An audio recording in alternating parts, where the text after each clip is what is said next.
Sizlar ham bir marta bo'lsa ham gulkaramni shunaqa tayyorlab ko'ringizlar. Ishonch bilan aytamanki, sizlarga aniq yoqadi. Go'shtsiz, ammo juda ham mazali, saharlikka ham, iftorlikka ham juda ham mos keladi. Ishimizni kartoshkalarni bo'laklarga bo'lishdan boshlaymiz. Gulkaramimizni oldindan qaynatib olishimiz shart emas. Mayda bo'laklarga bo'lib olamiz. So'ng bitta piyozimizni ham tariy shaklda to'g'rab olamiz.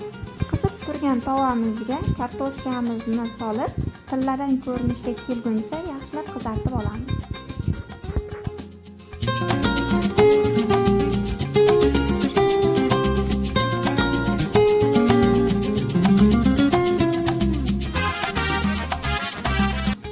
Qizargan kartoshkalarimizni alohida idishga olib, tuxumga solingan gulkaramlarimizni ham chiroyli qilib qizartirib olamiz.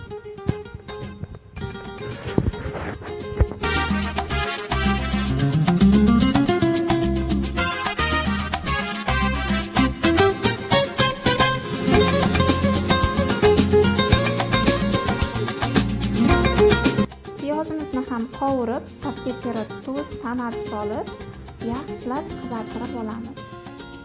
So'ng gulkaramizni solib, ustidan qovurilgan kartoshkamizni solamiz va yana gulkaramizni solib, eng asosiy ta'mga maza beruvchi ismolog'imizni ham solib, 1 stakan suv quyib 20 daqiqa pishirib olamiz.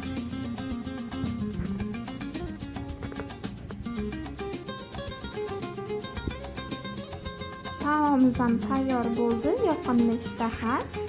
Shunaqa videolarni yo'qotib qo'ymaslik uchun like bosib, obuna bo'lib qo'yishni unutmang.